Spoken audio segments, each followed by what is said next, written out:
నేపాల్ వాళ్ళని చూస్తుంటే చాలా బాధేస్తుందండి. చాలా భయం గూడా యేస్తుంది. పిల్లలు, పెద్దోళ్ళు ఎంతమంది ఉన్నారు? ఎంతమంది చనిపోయారు? ఉండడానికి స్థలం లేక, తిండి లేక, నీళ్ళు లేక ఎంత ఇబ్బందులు పడుతున్నారో అసలు నిజంగా చాలా చాలా బాధేస్తుంది. తర్వాత ఇంకా ఎంత ప్రణయ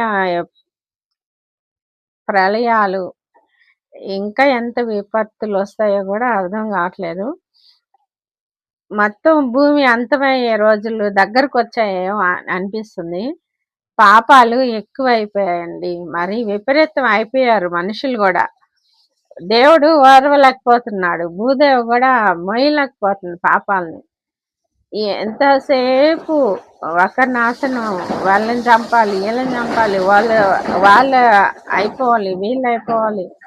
అసలు అందరూ బాగుండాలి అనుకునే పరిస్థితి లేదు జనాల్లో. సేపు వాడు నాశనం అవ్వాలి, ఎదిగే వాడిని ఎట్ట తొక్కాలి, ఇదే తప్పనిస్తే నేను బాగుండాలి అని అనుకునే వాళ్ళే లేరు.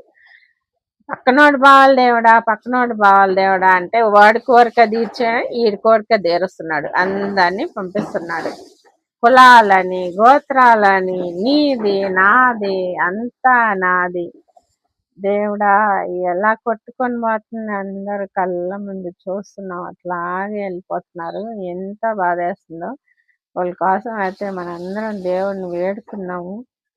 ఉన్న వాళ్ళకైనా అన్నీ అంది హ్యాపీగా ఉండేలాగా అసలు చాలా చాలా బాధేస్తుంది నిజంగా. మన పరిస్థితి ఎలా ఉందో, మనకి ఎలాంటిది వస్తుందో మన అర్థం కూడా కావట్లేదు అసలు. ఎక్కడ ఏమి తెలియకుండా, ఎక్కడ ఏం జరుగుతుందో ఏమన్నా, ఎక్కడ చూస్తే అక్కడ ట్రైన్లు కాలిపోతున్నాయి. నిద్రపోయిన వాళ్ళు నిద్రపోయినట్టే ట్రైన్లలో పోతున్నారు. బస్సులు కాలిపోతున్నాయి. హ్యాపీగా జర్నీ చేస్తే నిద్రలోనే పోతున్నారు.